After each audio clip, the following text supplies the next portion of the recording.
Hello, beautiful people. Today is 9th of June. My name is Sahil and welcome to Newspaper Analysis. Friends, he is Justice A.K. Sikri, the former judge at the Supreme Court. He had delivered a verdict into the Aadhaar case where he had said that education took us from thumb impression to signature. Technology has taken us from signature to thumb impression again. So, into the times of technology, again a large section of literate people has turned digitally illiterate, and in the wake of that digital illiteracy, a large number of cases relating to the privacy distortion, phishing, etc., are coming out. So, guys, a kind of a dilemma has been created here. Friends, this is a very powerful example you can quote into the essays whenever you are writing onto the privacy, technology, digital literacy, and all these kind of things. Now, friends, this was the main question which I have given you yesterday.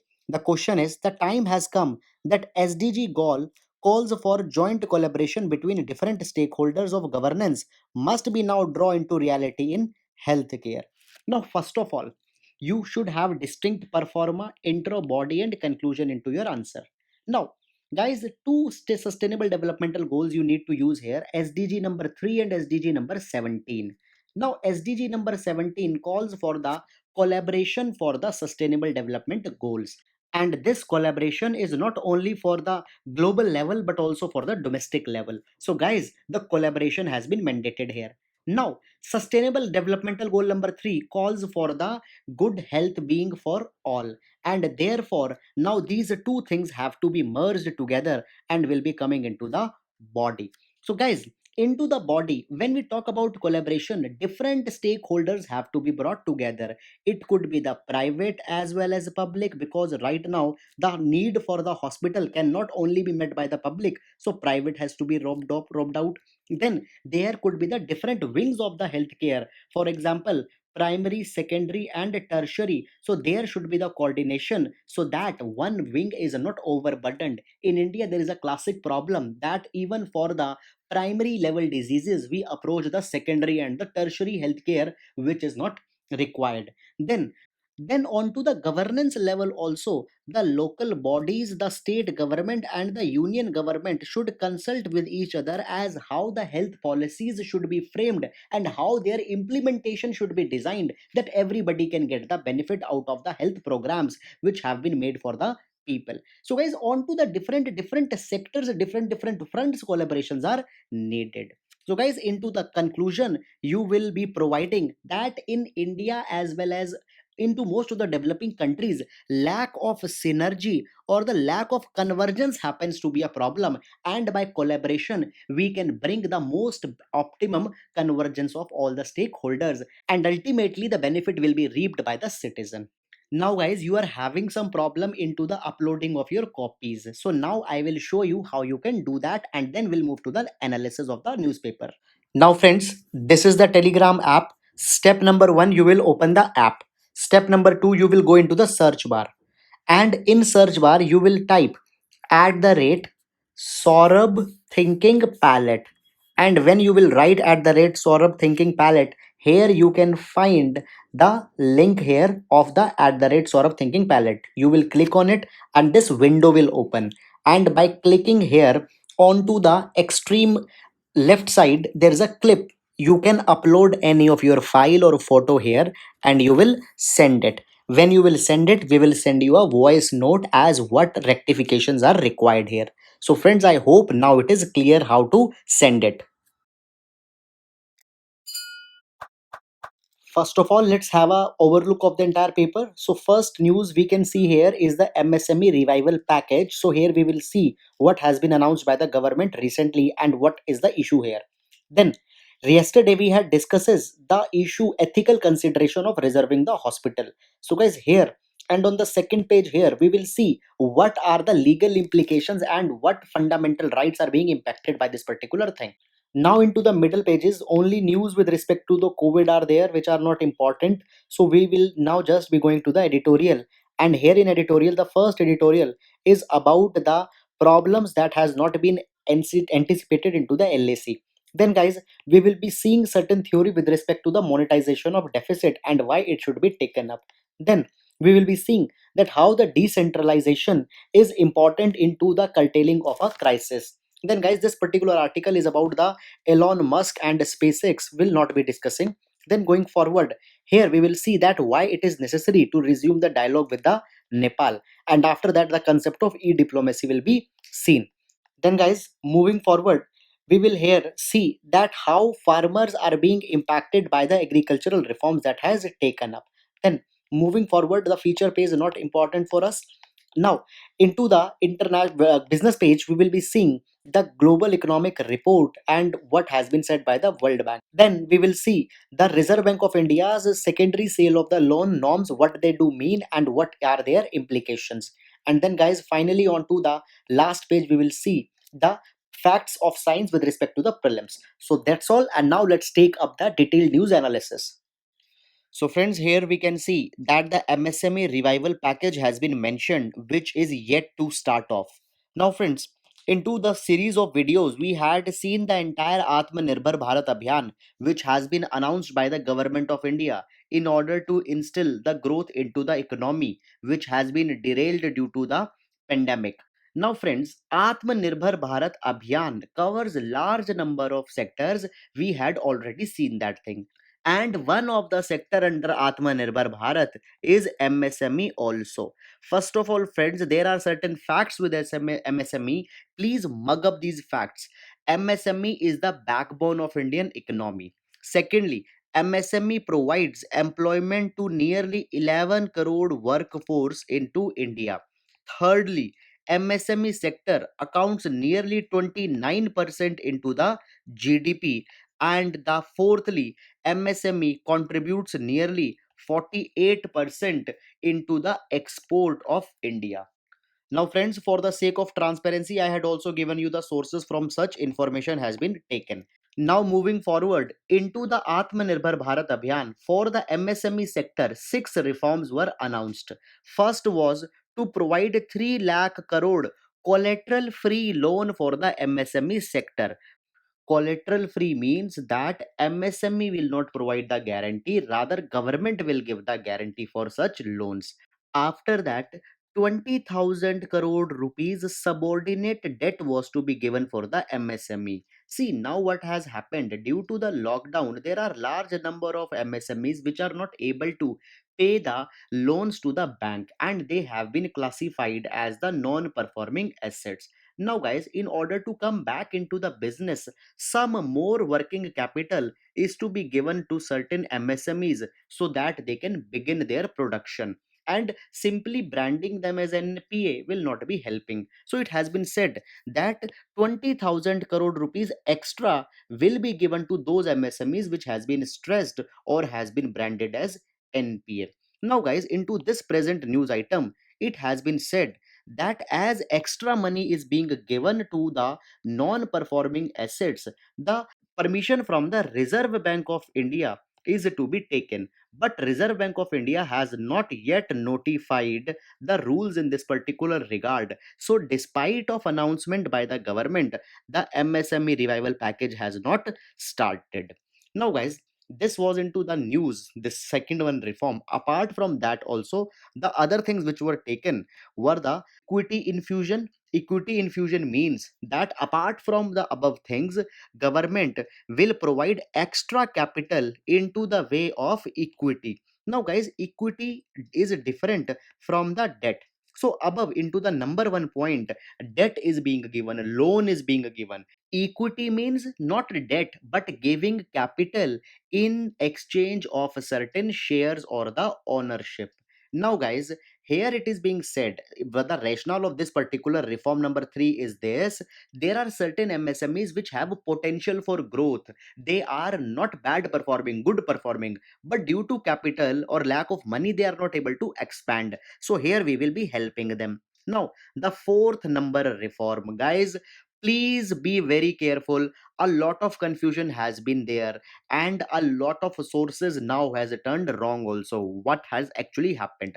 See, the definition of MSME in India is regulated by the MSME Development Act 2006. And according to that act, the definition of MSME is based on to the investment that is conducted into the plant and machinery. Now, under the series of this Atmanirbharta Bharat Abhiyan, into the May, the definition was revised, and all the places you will find this particular definition. But guys, just 5 6 days back, again the definition has been revised. So, not this definition will be true, nor this will be true. Now, the revised definition will be true. Now, as per the newly revised definition, the micro will be those where investment up to rupees 1 crore will be there and turnover up to 5 crore. After that, the small will be ones where the investment up to rupees 10 crore, more than 1 but less than 10, and the turnover up to 50 crore. And the medium will be one where the investment is up to 50 crore, that is more than 10 but less than 50, and turnover of 250 crore. Now, guys, the definition which was revised in May, this was the same, but the medium was a little bit lower. So their investment of 20 crore was given and the turnover of 100 crore was kept. But there was appeal by the industries that this is too low and it should be revised. So now this final version has been revised and cabinet has also given the approval to this new scheme. So guys, please remember this as the most updated version. So with this, four reforms we had seen. Now, according to the fifth reform, it was said that wherever the procurement will be less than 200 crore rupees, only the local MSMEs will be given the preference. Global procurement will not be carried. So, guys, these are the major five reforms, and the sixth are some other definitional and some regulatory kind of things, not that important for our GS papers. So, guys, this is the entire up to dated reform of the entire MSME sector. Guys, question on to the definition of MSME has earlier been asked into the prelims. So, please be careful also. So, guys, this is all. Now, we'll go to next. Friends, yesterday we had seen the ethical implications of reserving the hospitals for the residents only, the decision which was taken by the government of Delhi. There we had seen the deontologist point of view, the principle of efficiency, and what does the constitution makes provision for. So constitution doesn't discriminate, that we had seen. Now the same thing has been challenged into the high court, as well as the lieutenant governor has also reversed that particular order. Now guys, we don't need to see that the order has been reversed and that kind of thing. We need to go into the implication part because that is important for our mains exam. Now guys, from legal point of view, there are various problems here, so we will briefly see which rights or the DPSPs are being breached. Now, first of all, fundamental right number 14 and 15 are being breached because here the inequality is being given, because here the people living in Delhi but not having proof are unequally treated with the people who are living and having the proof. And the same point has been contended into the petition that has been made into the high court also. After that, guys, there could be also implication onto the fundamental right, article number 19 1 subclause E. So here the right to reside and settle in any part of the country has been guaranteed by the constitution. So if a person is residing in Delhi, but in case if he doesn't has the proof, then why the inequality is being given? After that, article number 21 gives the right to life, and the right to life will not be completed when there will not be the right to health. So guys, into this particular regard, if a person is not having the proof of Delhi, then denying him the right to health is just like denying him the right to life. And guys, this particular point has also been considered by the lieutenant governor also. Now moving forward, apart from the fundamental rights, guys, there are also the DPSPs which could also be seen violative here. First of all, article number 38 talks about the welfare of the citizen, but without right to health, the welfare will not be there. Then, under article number 39E, the health of the men and women are to be promoted. But how the health will be promoted when you will not give them the right to get admission into the hospital? Then, under article number 41, assistance into the time of sickness is to be given. So guys, it is also being violative. So please remember these all the articles, very important for our exam. Guys, don't see this issue in the light of event of Delhi or some other area. Rather, it is a very fundamental issue concerning the most fundamental questions of present times. So this is all. Now we'll move to next. Now we are into the editorial section, and friends, this particular editorial gives certain prescriptions as how the weak financial state of India could be rectified. Now, guys, if we take a little bit of background, then we all know that the crisis is right now going on into the economy. And in this crisis, it is being said that government should go for large expenditure and should not worry for any particular thing. It was earlier said that the credit rating agencies will not downgrade India if India will borrow too much of money, because they will understand that the times are unusual. However, even that thing was happening. The Moody's, a financial rating agency, had downgraded India from Baa2 to Baa3. Guys, already we had covered entire this coverage into the earlier videos. Now, the Moody's had given the arguments for doing this particular thing as, first of all, the combined fiscal deficit of center and state government will be around 12% into the 2021, which is not good. Secondly, the public debt will also expand. Right now, public debt as a part of GDP is 72%, and it will increase up to 84%. Friends, going into this particular part, see, government take the loan for carrying out so much of developmental work, and that loan is considered that what part of the GDP it is constituting. For example, if country's GDP is 100 rupees and government has taken the loan of 50 rupees, then we can say that the loan is equivalent to 50% of GDP. So now I hope you are clear. Then the non-performing assets, the condition of bank is bad. So guys, whatever advances have been loan have been given by the bank, 9% of those loans are NPAs. So the bank sector is not good. Then the growth number are also very bad. Recently we had seen that just 4.2% growth was registered into the last financial year, and into the final quarter it was even less, nearly 3.1%. So guys, this is not good. And finally, as the conditions of economy are not good, there will be large number of bankruptcies, and due to these reasons, the rating of India's currency has been downgraded to Baa3. So friends, now we are just one level above the junk category, which is very bad. And in apart from this downgrade, Moody's had also given a negative outlook. Negative outlook means that in future there is more probability to downgrade rather than the upgrade. So there is more probability that we can go to the junk. Now guys, these particular thing sends various signals to the investors, because the investors have a policy that when the credit rating will go below a particular point, they will exit. And if that thing happens, then there will be large withdrawal of the foreign institutional investors. And now in all this background, what government is done? Government has announced the fiscal package. And guys, though government is making lofty promises, but the actual cost of that fiscal package is less than 1% of our GDP. Now, this is an example of discretionary fiscal package where government on its own whims and fancies announces any fiscal package. Rather, world over, the developed nations follow the practice of automatic stabilizer. Now, here, any ad hoc fiscal package is not given. Rather, seeing the decline, proportionate level of fiscal package is given.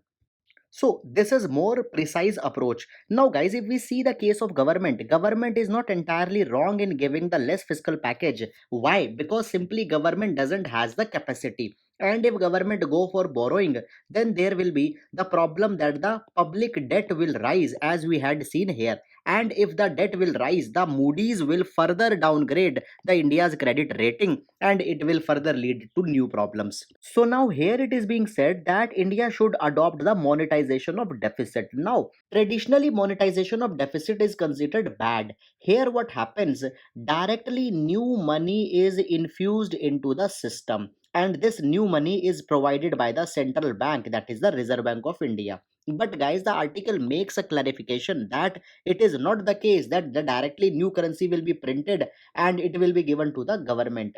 Rather, into the back end, the government will be selling the treasury bills to the Reserve Bank of India. and these treasury bills are just like the securities. Now, guys, when this new money will be given to the government, what will happen? The monetary base or the total supply into the economy will rise. Just take an example. Suppose earlier there was 500 rupees into the economy. Some was with the bank, some was with the people, some was with the central government. Now, what will happen? New money will enter, and the total supply will increase from 500 to just say 1000. So guys, we haven't borrowed, rather the supply has been increased. Now there is a threat that this particular thing can lead to the inflation into the economy, which is also partially true. But inflation will only come when the demand will rise substantially high. But if we see the present times, then the aggregate demand is anyhow very much low. So in that particular case, inflation will right now not be coming. Rather, this new money, well, it will go into the economy, it will make new avenues for the employment. Now, guys, further in favor of monetization of deficit, one more point can be made. See, world over, open market operations are carried by the countries. Under open market operation, what happens? The government bonds are purchased by the central bank and the money is released into the market. So, it is said that when we do the monetization of deficit, same way as OMO releases the money into the market, the government will also release the money into the market, but the only difference is that there they were buying any bond, here they will not buy any bond, directly money will be given. So it is not entirely different. But there is one more counter argument. Now, guys, under the OMO, what happens when you want to inject the liquidity into the economy? You buy. But when you want to suck, what you do? You sell the OMO. You will sell and you will take back the money. But into the monetization of deficit, when you are infusing the money, such a thing will not be happening. So therefore, into the monetization of deficit, the change will be permanent and you can't undo that thing. But now it has been said that seeing the size of Indian economy and seeing the present crisis, the economy is well into the shape that it can absorb this permanent change, and there will be no inflation or any other type of problem. So guys, right now the time is ripe that government should again reconsider the monetization of deficit to deal with the problem. So guys, this is all. Now we'll move to next. Now, friends, this editorial talks about the importance of decentralization of power, particularly into the time of emergency. Now, guys, as the present pandemic is going on, various challenges onto the health front, economic front, social well-being, etc., has been created. And in meeting all these challenges, local government bodies can play an important role. So here, local government means the panchayats as well as the urban local bodies, and both of them has been created in India after the 73rd and the 74th Constitutional Amendment Act. Now, guys, these local bodies, they need to meet the immense health demand of the people which had came into the aftermath of pandemic, and not the basic healthcare, rather the advanced healthcare is also needed to be provided to the people, but simply the capacity is not there into the urban local bodies. Now, guys, urban local bodies had large number of problems. First of all, into all the urban local bodies, there is the problem of function flow matrix. Now what does this means? So guys, the all the tiers of the government, they have their funds onto the basis of the function or the task that they are doing. Now when they do or function the task, they also has the accountability. Now at the lower levels, what we can see, the funds are being given to them, but their functions are neither properly defined nor they have accountability with respect to their functions. So there a problem comes. Then there is functional inefficiency also. They don't have accountability, there are not properly defined mechanisms, standard operating procedures, things are very much messed up. And now, guys, seeing the stakes as and their actual performance, fundamental changes are needed to be instilled into the local government bodies. And the most fundamental change will come by instilling the financial autonomy into the local government bodies. But, guys, before giving them the financial autonomy, let's see how they themselves are performing. Now, we have two tiers. One is the urban local bodies and other are the rural local bodies. Now both have given certain areas where they can collect the revenue, and it is expected that by their own revenues they fulfill their expenditure. But guys, according to the economic survey of 2017 and 18, urban local bodies generate nearly 44% of their own revenue from their own sources, whereas the rural local bodies, they generate only 5% of their revenue by their own sources, and for the remaining they depend on to the state government. Now guys, into the own revenue, the property tax happens to be a major source, and when we see the actual collection of property tax, both perform very bad.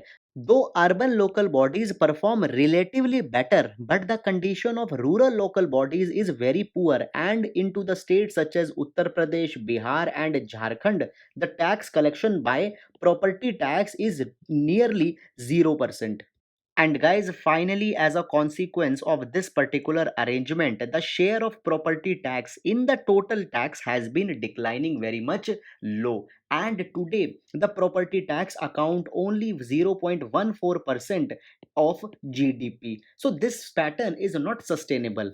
So therefore, now there is an urgent need that the steps should be taken so that there should be the better collection of the property tax. Now guys, property tax can also be called as the monetization of the land. So steps in this direction are needed.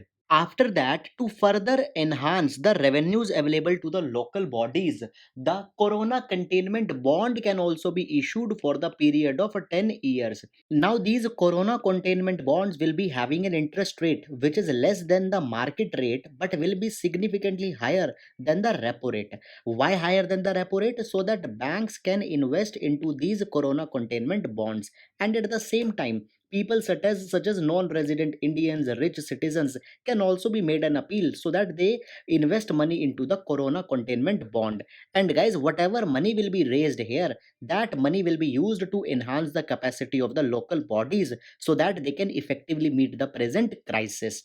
And into the long term, as we will be enhancing the property tax, from here the money can be used to pay back the Corona Containment Bonds. Now, after all these things, government has also announced the discontinuation of the Member of Parliament Local Area Development Scheme, from where substantial money will be saved. Now, a part of this money could be transferred for the empowerment of the local bodies. Moving forward, there is one more way, guys, that is the 15th Finance Commission, which is due to submit the final report into the October 2020. And here it is being said that the allocations which will be suggested by the 15th Finance Commission for every state, that should take in account the responsibilities that has to be meted by the local bodies, and the recommendation of the State Finance Commission should also be considered by the 15th Finance Commission. Now guys, earlier the provisional report for the 2020 and 21 was given, in which nearly 90,000 crore rupees were given for the state government, but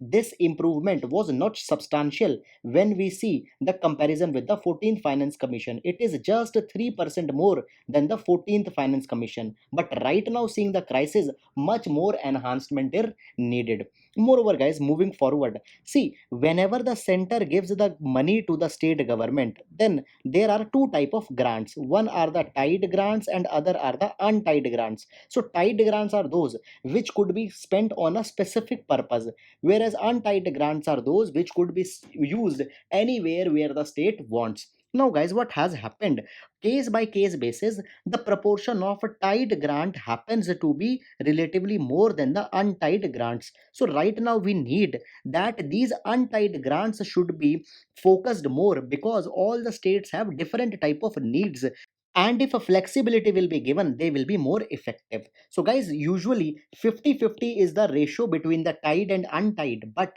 the ratio of untied needs to be greatly enhanced. Finally, there is a need to modify the National Disaster Management Act 2005, because there is no mention of the pandemics, and seeing the scale of the present pandemic, there is a need to amend this act so that it recognizes the needs of the finances of the state into the aftermath of pandemic also. So guys, this is all about these articles, and now we'll move to next.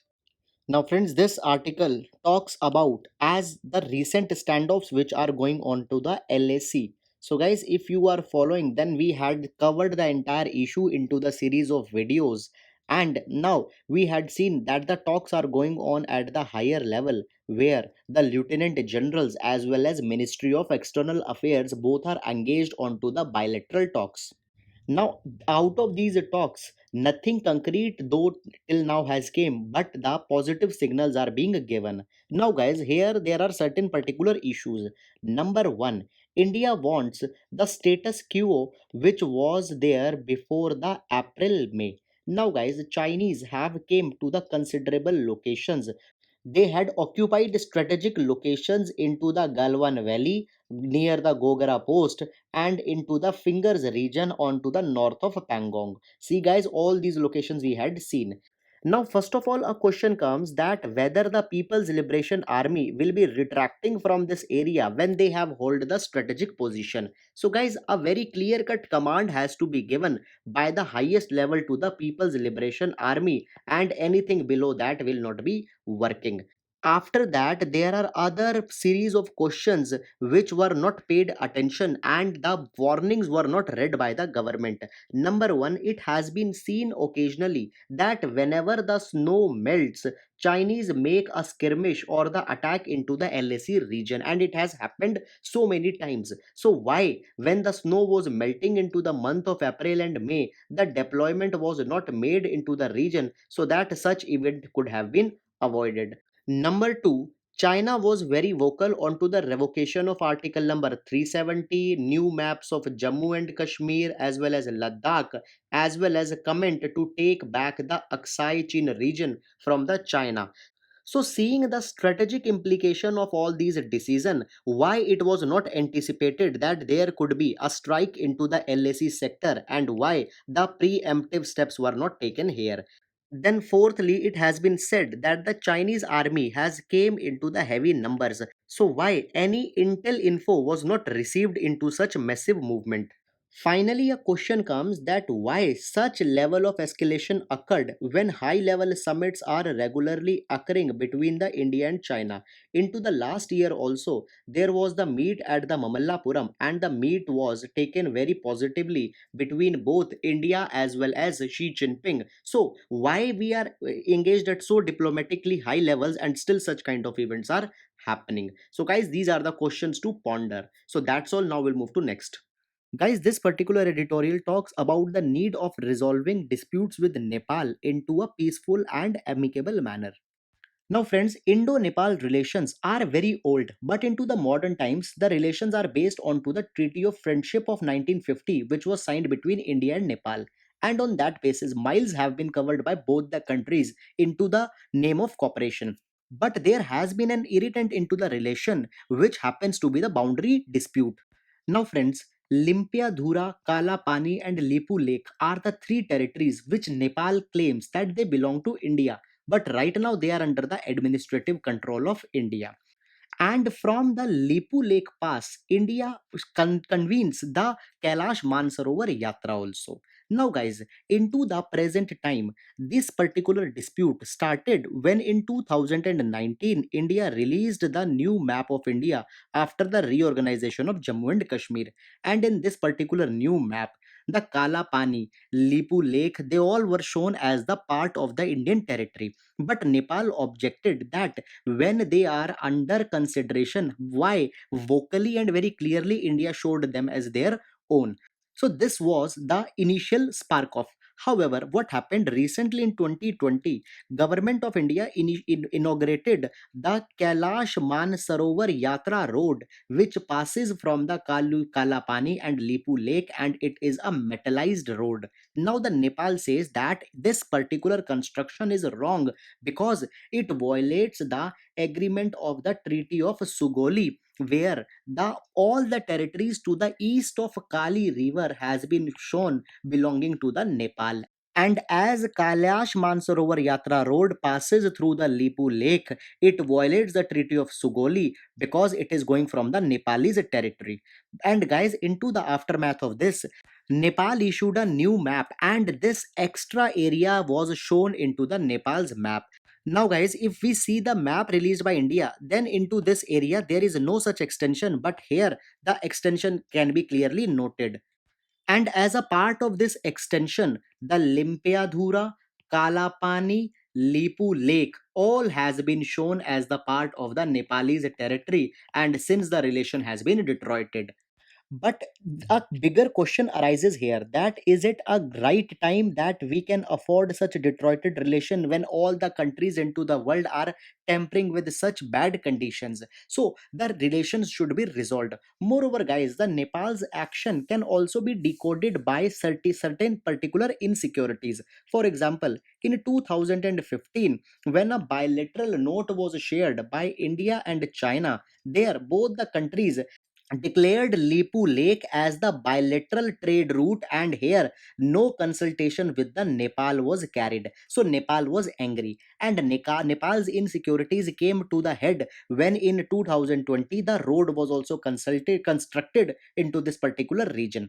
Now, guys, a question is coming that though Nepal's insecurities are there, but India should also take a high road, and India should start the bilateral negotiations with the Nepal, and why such thing is has not been started yet. So government of India has a particular viewpoint that it will do it once the lockdown will be eased. But a question again comes that can't such bilateral conferences take place through the medium of the video conference? So guys, India is becoming little bit careless into this particular issue when it should not be done in this manner. As I told you into the very start, that treaty of friendship defines the relation between both the countries on very close grounds. Moreover, guys, this particular thing can also be seen at the various levels. For example, nearly 3 million Nepalese citizens are living in India, and at the same time large number of Indians are living into the Nepal. Secondly, Gurkha Rifles of India, an army, consisted the significant portion from the Nepalese counterpart, and from very start they had shown their patriotism towards India. So we should not forget that particular thing. Then thirdly, both the sides cite the historic evidences in respect to their claim over the area. But section number 8 of the Treaty of Friendship, which was signed in 1950, clearly says that all the earlier agreements which were signed by the British government on the behalf of India and Nepal stands cancelled. However, it does not specifically talks whether the boundary issue also stands cancelled or not. So, guys, the thing is that there doesn't happens to be very strong historical basis, and onto the bilateral agreement only the issue needs to be resolved. Moreover, if we further go deeper into the thing, the problem is with respect to the origin of the river Kali, because according to the Nepal, river Kali passes from here, and this particular thing keeps Limpiodhara, Kalapani, Lipu Lake under Nepal, whereas according to India it passes slightly towards the eastern side, due to which all the territories come under the India. So through boundary commissions and through adequate surveys of the topology and geography, the dispute could be resolved. So on that particular line, leap should be taken as earliest as possible. Now, friends, this particular editorial just contains two ideas. Right now, into the aftermath of pandemic, e-diplomacy is becoming very fashionable. For example, the SARC meet was held by the Prime Minister through e mode. Then the recent bilateral meet was occurred between the India and Australian Prime Minister, and again the mode of meet was the electronic video conferencing. So e-diplomacy as an idea is emerging into the aftermath of pandemic, and now it is being believed that for the long, e-diplomacy will be there to stay. But there have been certain concerns also with respect to e-diplomacy. Number one, a kind of a personal touch cannot be given by the leaders, as the conference happens to be into a very controlled environment. So spontaneous gibes and spontaneous matters cannot be shared. Secondly, there happens to be the threat of a security, because whenever the bilateral meets occur, the venue is thoroughly sanitized and debugged. But into the e-diplomacy, the security always happens to be a concern. But at the end of the day, always e-diplomacy or e-meet is better than the no diplomacy or no meet. So, guys, this is just the key takeaway from this entire article, and nothing apart from this important has been given. So, this is all. Now we'll go to next. Now, friends, this article talks as how the recently announced agricultural reforms will be bringing the relief to the farmers. By the way, on to the 5th of June at 38:22, we had discussed the agricultural reforms brought by the recent government. Moreover, on to the 6th June, we had also seen the criticism of the agricultural reforms also. If you want, you can see that also. Now, guys, recently the government has passed the ordinances with respect to the agricultural marketing, and here two important things have been announced in a nutshell. First is the direct marketing, and the other is the contract farming. Though, guys, contract farming was earlier also there, but now the rules for the contract farming has been made much more easier. Now, under the direct marketing, now it has been give a freedom has been given to the farmer that wherever they want they can sell their market produce and are not limited to the agricultural produce market committees. Now, in this particular direction, a relief is being given to the farmers. Why? Because they are being given the choice.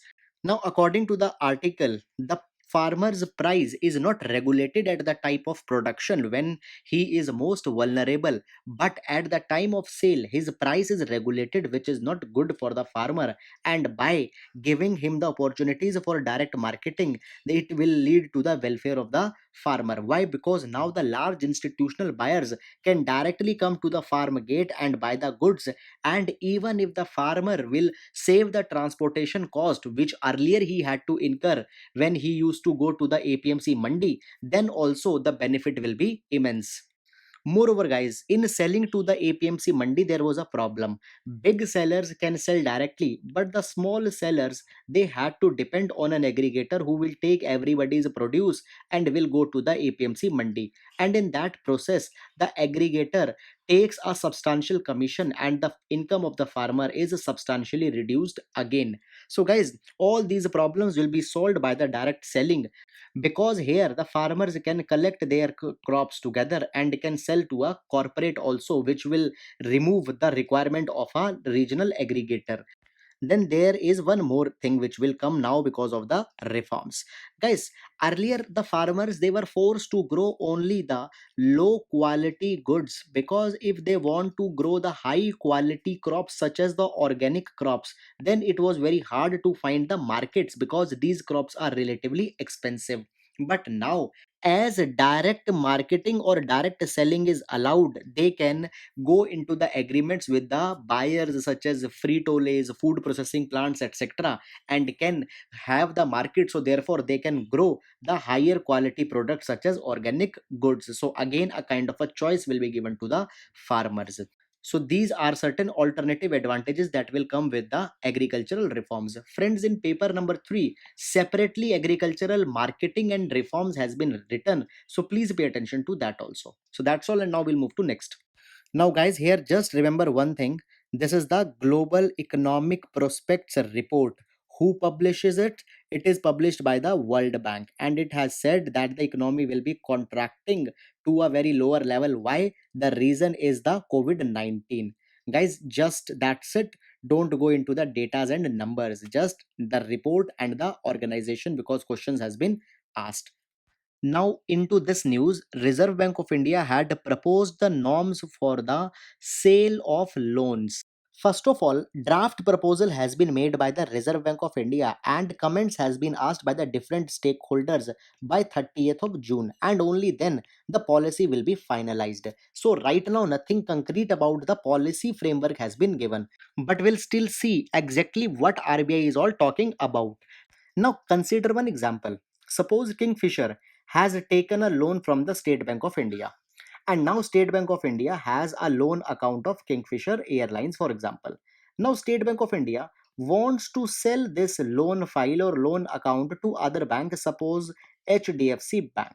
So this is called as the selling of loan, or also called as a secondary selling of the loan. Now guys, State Bank of India will do this thing because of particular things. First of all, the asset or the loan account could be substandard. State Bank of India could believe that into the times to come it could turn into the NPA. So for a discount it could give to the HDFC. Now guys, HDFC could buy it because HDFC might be hopeful that it will not turn, and the lesser price which it will be paying for the loan account could be their profit. Secondly, State Bank of India suppose is going for the restructuring of its exposures. Right now, State Bank of India, for example, had given the loan of rupees 1000 crore, and now it wants to reduce its exposure to, for example, 900 crore. So guys, today the State Bank of India cannot go to the Kingfisher and ask all the money, because money will be paid after a time only. So meanwhile, State Bank of India can sell the account to the HDFC, though the account is healthy. So guys, there are certain reasons that the secondary selling of the loan takes place. Now guys, this entire thing is not managed under a comprehensive norm or a comprehensive law. Rather, there are large number of circulars issued by the Reserve Bank of India from time to time, and each of them looks into the specific dimension. So now Reserve Bank of India had said that we will be making a comprehensive norms, and all the stakeholders have been asked to give their comments. So guys, we'll be very carefully following this article, as when the norms will be coming, it could be an important issue. However, one important thing still says there, that on whom these norms will be applicable. So they will be applicable on commercial banks, all financial institutions, non-banking financial companies, and the small finance banks. So guys, that's all. Now we'll move to next. Now guys, this particular news we will see with respect to the prelims science and tech questions. Now, see, there are three types of UV ultraviolet rays, that is UVA, UVB, UVC, and all of them are used for the sanitization. However, the most damaging to the DNA of the microbes or RNA of the microbes is the UVC. So they are the most effective, and they can alter the structure of the harmful microbes, and therefore it is preferred. So guys, such type of questions has already been asked, the application based questions. So please keep it into your mind. Now guys, if we talk about this particular innovation, so this portable and cheap sanitizer, shoe sole sanitizer, has been developed by the ITI Berhampur. However, not that much important, just remember this thing. Moreover guys, these type of things will now be much more needed at the public crowded place, for example shopping malls, cinemas, educational institutions, in order to prevent the carrying of harmful microbes. So guys, that's all about the newspaper analysis, and now we'll go to the question section. Now friends, please pause the video and try to answer the question. The first question is with respect to the art and culture. You need to match these combinations and need to find the correct code. Now the question number 2 is with respect to the tribes, as these questions are important for the geography in prelims. So consider these tribes and try to identify the correct code. Now question number 3 is with respect to the mapping into the West Asia. Guys, please be very careful and try to attend it. Now guys, the question number 4 is with respect to the World Food Safety Day. So please try to see and find out the correct code. Such question has been asked into the prelims of 2016 also. And now we are into the main section. So the question is, the inclusive model of development requires not only a sound government expenditure but also congruence between the growth and investment. So guys, you need to explain how. Now here you need some brainstorming, you need to structure, but all the things need to be done into the time. So guys, try to write on it, and you can upload your copies as I've told you into the start of the video. So guys, that's all. I hope you're liking our video. Thank you so much.